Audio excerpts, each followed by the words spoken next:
Praise the Lord.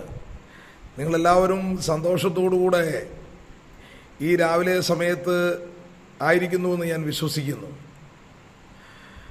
എല്ലാവരും അതിരാവിലെ തന്നെ എഴുന്നേറ്റ് അവരവരുടേതായ കാര്യാദികളിലേക്ക് പോകുന്നതിന് മുമ്പ് തമ്പുരാൻ്റെ തിരുമുഖം കാണുന്നുവെങ്കിൽ അന്നത്തെ പകൽ നമുക്ക് വളരെ അനുഗ്രഹമായി തീരുവാനിടയായിത്തീരും. ദയവായി നിങ്ങൾ ഈ സന്ദേശം കേൾക്കുകയും ദൈവത്തിൻ്റെ തിരുവചനത്തിൽ കൂടെ ദൈവികമായ അനുഗ്രഹങ്ങളെ നിങ്ങൾക്ക് കാണുവാനും അതിലേക്ക് നിങ്ങളുടെ കരങ്ങൾ നീട്ടുവാനും ഒക്കെയുള്ള അവസരങ്ങൾ ഈ രാവിലെ സമയത്ത് ലഭിക്കപ്പെടട്ടെ. കഴിഞ്ഞ ദിവസങ്ങളൊക്കെ തുടർമാനമായി രാവിലെ സമയത്തുള്ള ഈ സന്ദേശങ്ങൾ നിങ്ങൾ ശ്രദ്ധിക്കുന്നു എന്നുള്ളത് വളരെ സന്തോഷ പകരുന്ന കാര്യമാണ്. മാത്രമല്ല, ഈ സന്ദേശം നിങ്ങൾ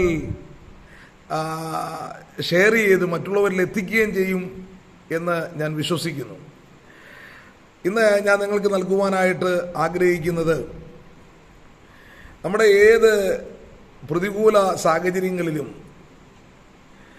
ഏത് മാനസികമായിട്ടുള്ള പ്രശ്ന സങ്കീർണമായ വിഷയങ്ങളിലും നമ്മെ സഹായിക്കുന്ന, നമ്മെ ധൈര്യപ്പെടുത്തുന്ന ഒരു ദൈവികമായ സാന്നിധ്യവും ദൈവശക്തിയുമുണ്ട്. അപ്പം അത് നമ്മളിൽ തന്നെ ദൈവമാക്കി വച്ചിരിക്കുകയാണ്. അതിൽ കൂടെ നമുക്ക് വിജയകരമായ പാതയിലേക്ക് നീങ്ങാനായിട്ട് കഴിയും. പക്ഷെ അത് നാം പലപ്പോഴും എന്ത് ചെയ്യുന്നില്ല, തിരിച്ചറിയുന്നില്ല എന്നുള്ളത് ഒരു പരമാർത്ഥമായ സത്യമാണ്. അതുകൊണ്ട് നമുക്ക് ആ ദിവ്യമായ ശക്തിയെ തിരിച്ചറിയാനായിട്ടുള്ള ഒരു നല്ല അവസരം ദൈവം ഈ രാവിലെ സമയത്ത് നൽകുകയാണ്. അതിനാധാരമായി 2 കൊരിന്ത്യർ ലേഖനത്തിൽ നിന്ന് 2-ാം അധ്യായം അതിൻ്റെ 2 കൊരിന്ത്യർ ലേഖനം 4-ാം അധ്യായം അതിൻ്റെ 7-ാമത്തെ വാക്യം ശ്രദ്ധയോടെ നിങ്ങൾ സമയം കിട്ടുമ്പോൾ ഒന്ന് വായിച്ചു നോക്കണം. 2 കൊരിന്ത്യർ 4-ാം അധ്യായം 7-ാമത്തെ വാക്യം. എങ്കിലും ഈ അത്യന്ത ശക്തി ഞങ്ങളുടെ സ്വന്തം എന്നല്ല, ദൈവത്തിൻ്റെ ദാനമത്രേ എന്ന് വരേണ്ടതിന് ഈ നിക്ഷേപം ഞങ്ങൾക്ക് മൺപാത്രങ്ങളിലാകുന്നു ഉള്ളത്.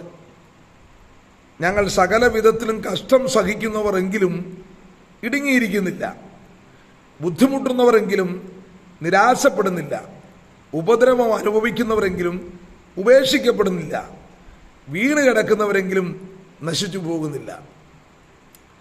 പൗലോസിന്റെ ധീരമായ ഒരു സന്ദേശമാണിത്. ഈ പ്രതികൂല സാഹചര്യങ്ങളിലെല്ലാം ദൈവം നമ്മെ ഈ അത്യന്ത ശക്തി കൊണ്ട് നമ്മളെ നിറയ്ക്കുവാനായിട്ടിടയായിത്തീരും. അപ്പോൾ തീർച്ചയായും ഈ അത്യന്ത ശക്തിയെ നാം നമ്മുടെ ജീവിതത്തിൽ വഹിച്ചാൽ, അവിടെ എഴുതിയിരിക്കുന്നത് എങ്ങനെയാണ്, എങ്കിലും ഈ അത്യന്ത ശക്തി ഞങ്ങളുടെ സ്വന്തമല്ല, ദൈവത്തിൻ്റെ ദാനം എന്ന് പറയേണ്ടത് ഈ നിക്ഷേപം ഞങ്ങൾക്ക് മൺപാത്രങ്ങളിൽ ആകുന്നു ഉള്ളത്. പൗലോസ് അപ്പോസ്തലൻ എഴുതിയ കാലഘട്ടങ്ങളിൽ നിക്ഷേപം സ്വരൂപിച്ചു വെക്കത്തക്ക നിലയിലുള്ള ഒരു സംവിധാനം ഇന്ന് കാണുന്ന ബാങ്ക് മേഖലകൾ നമുക്ക് അന്നുണ്ടായിരുന്നില്ല. അതുകൊണ്ട് തന്നെ ആരും ശ്രദ്ധിക്കപ്പെടാത്തതും പെട്ടെന്ന് നശിക്കാത്തതുമായിരിക്കുന്ന, ചൂളയ്ക്കകത്ത് വെന്ത് പുറത്തിറങ്ങിയിരിക്കുന്ന മൺപാത്രം എടുത്ത് അതിനകത്ത് തങ്ങളുടെ മൂല്യമുള്ള വിലപിടിപ്പുള്ള ആ നിധികൾ, ആധാരം പോലെയുള്ള അല്ലെങ്കിൽ ആഭരണം പോലെയുള്ള മറ്റു ഉരുപ്പടികൾ ഒക്കെ സൂക്ഷിച്ചു വെക്കുന്ന ഒരു രീതി ഉണ്ടായിരുന്നത്. മണ്ണിനടിയിലൊക്കെ കുടിച്ചിട്ടാലും അതങ്ങനെ തന്നെ അവിടെ സൂക്ഷിക്കപ്പെടുവാനിടയായിത്തീരും. അപ്പം അതുകൊണ്ട് പൗലോസ് ആ ഒരു ചിന്തയിൽ പൗലോസ് പറയുകയാണ്, ഉയരത്തിൽ നിന്നുള്ള ആ ശക്തി ഇവിടെ ലഭിക്കപ്പെട്ടിരിക്കുന്നത് മൺപാത്രത്തിലാണ്. ആരായി മൺപാത്രമാരാണ്? പ്രിയപ്പെട്ടവരെ, ഞാനും നിങ്ങളുമാണ്. മാത്രമല്ല, ഉയരത്തിൽ നിന്ന് വന്നിരിക്കുന്ന ഈ ശക്തിയെക്കുറിച്ച് പറയുന്നത് ഇതൊരു നിക്ഷേപമാണ് എന്നാണ്. നിക്ഷേപം. സ്തോത്രം. എന്താണ് നിക്ഷേപം കൊണ്ടുള്ള പ്രയോജനം? എന്താണ് നിക്ഷേപം കൊണ്ടുള്ള പ്രയോജനം? നമുക്ക് നേട്ടങ്ങൾ കൈവരിപ്പാൻ കഴിയുന്നതാണ്. നിക്ഷേപം ഉണ്ടെങ്കിൽ അല്ലെ നേട്ടങ്ങൾ നേടിയെടുക്കുവാനായിട്ട് കഴിയും. അതാണ് നിക്ഷേപത്തിൻ്റെ ഒരു പ്രത്യേകത. ഒന്നും നിക്ഷേപിക്കാൻ കഴിയുന്നില്ലെങ്കിൽ നമുക്ക് ഒന്നും നേടുവാൻ കഴിയത്തില്ല. അപ്പോൾ നിക്ഷേപമെന്ന ആ അത്യന്ത ശക്തി നമ്മളിൽ ഉണ്ടെങ്കിൽ നമുക്ക് എന്തൊക്കെ ചെയ്യാൻ പറ്റും?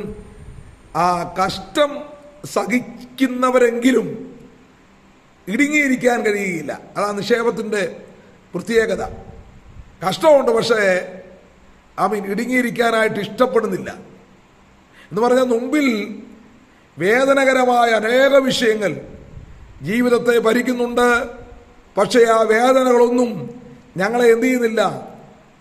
എവിടെയെങ്കിലും ഒടുക്കുവാൻ കഴിയുന്നില്ല. ഈ രാവിലെ സമയത്ത് ഞാൻ നിങ്ങളോട് ഒരു ദൂത് പറയാം.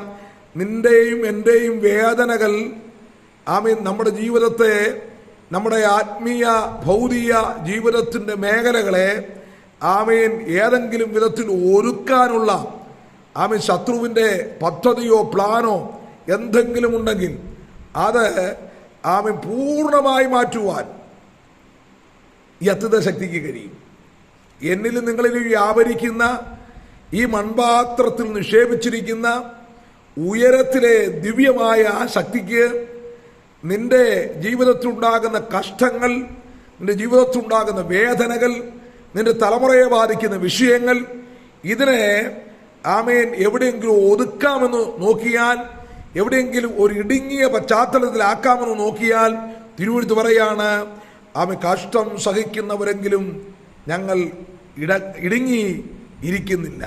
രണ്ടാമത്തെ കാര്യം, ഈ അത്യുത ശക്തിയുടെ ഈ മൺപാത്രത്തിൽ വ്യാപരിക്കുന്നത് ആ ശക്തിയുടെ രണ്ടാമത്തെ കാര്യമെന്ന് പറയുന്നത്, ബുദ്ധിമുട്ടുന്നവരെങ്കിലും നിരാശപ്പെടുന്നില്ല. വിവിധമായ ബുദ്ധിമുട്ടുകൾ, സാമ്പത്തികമായിരിക്കാം, മാനസികമായിരിക്കാം, ആത്മീയമായിരിക്കാം, വിവിധ നിലകളിലുള്ള ബുദ്ധിമുട്ടുകൾ നമ്മുടെ ജീവിത യാത്രയിൽ നമ്മെ നേരിടുമ്പോൾ നിരാശ എന്ന് പറയുന്ന ഒരു കയമാണ്. ആ നിരാശയുടെ ആഴക്കയത്തിനകത്ത് നമ്മെ മുക്കിക്കളയാനായിട്ടുള്ള സാധ്യത ഏറെയാണ്. കണ്ടോ? അപ്പോൾ നിരാശപ്പെടാതെ, നിരാശകൾ വന്നു കഴിഞ്ഞാൽ പിന്നെ നമുക്ക് മുന്നോട്ട് മുന്നോട്ട് സ്റ്റെപ്പുകൾ വെക്കുവാൻ പ്രയാസമാകും. നമുക്ക് റണ്ണിങ്ങിൽ നീങ്ങാനായിട്ട് പറ്റാതെ വരും നിരാശ വന്നു കഴിഞ്ഞാൽ. ഇനി ഞാൻ ആ കാര്യത്തിൽ ഇടപെട്ടിട്ട് കാര്യമില്ല, ഇനി ഞാൻ അവിടെ പോയിട്ട് കാര്യമില്ല, ഈ ജോലി ചെയ്തിട്ട് കാര്യമില്ല എന്നൊക്കെ ഈ നിരാശ നമ്മളെ എന്ത് ചെയ്യും? ഇങ്ങനെ പറഞ്ഞ് ബോധ്യപ്പെടുത്തിക്കൊണ്ടിരിക്കും. അതിനനുസരിച്ച് നമ്മൾ ഡൗൺ ആവും. പ്രിയപ്പെട്ടവരെ, തിരുവെഴുത്ത് പറയുകയാണ്, ബുദ്ധിമുട്ടുകൾ പലതുമുണ്ട്, പക്ഷേ നിരാശപ്പെടുന്നില്ല. കാരണം എന്താണെന്നറിയാവോ?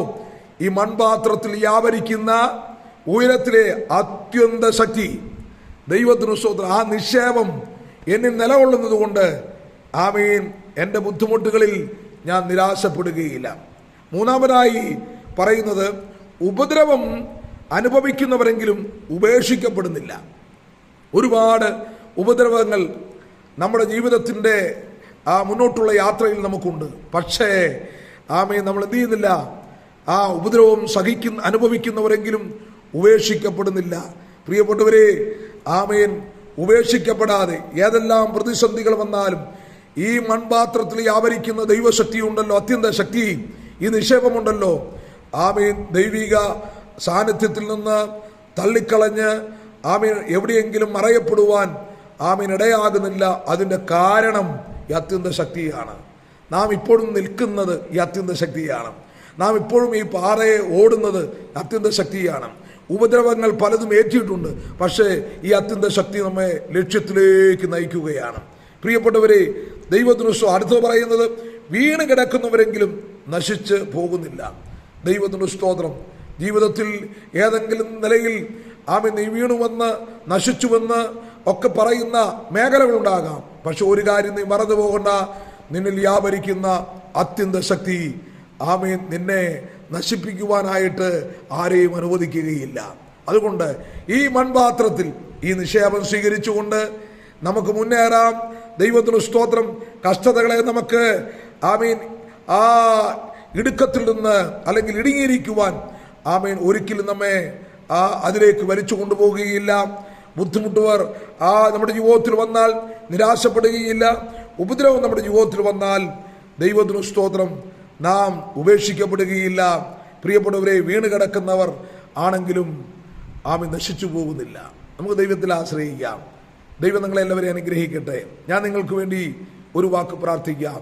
ഞങ്ങളുടെ പ്രിയ കർത്താവേ, ഞങ്ങളുടെ ദൈവമേ, ഈ സന്ദേശം കേൾക്കുന്ന ഈ രാവിലെ സമയം ആമേൻ ഓരോ വ്യക്തിയുടെ ജീവിതത്തെ അനുഗ്രഹിക്കണമേ. ഈ അത്യന്ത ശക്തിയുടെ ആ വലിയ ദൈവമഹത്വം ഓരോരുത്തരും തങ്ങളുടെ ശരീരത്തിൽ അനുഭവിച്ചറിയുവാൻ ദൈവം കൃപ ചെയ്യണമെന്ന് പ്രാർത്ഥിക്കുന്നു. കർത്താവിൻ്റെ കരങ്ങളിൽ താഴ്ത്തുന്നു. തിരുനാമം മഹത്വമെടുക്കണം. യേശു ക്രിസ്തുവിൻ നാമത്തിൽ തന്നെ ആമേൻ. ഈ സന്ദേശം നിങ്ങളെല്ലാവരും മറ്റുള്ളവരിലേക്ക് ഷെയർ ചെയ്യണം. കർത്താവ് നിങ്ങളെ ധാരാളമായി സഹായിക്കട്ടെ, അനുഗ്രഹിക്കട്ടെ. ദൈവത്തിന് സ്തോത്രം. മറ്റുള്ളവരിലേക്ക് പങ്കുവെക്കുമ്പോൾ അവർക്കും ആമേൻ ഇതൊരു വലിയ വിടുതലും ആശ്വാസവുമായി മാറും. God bless you. ദൈവം അനുഗ്രഹിക്കുമാറാകട്ടെ.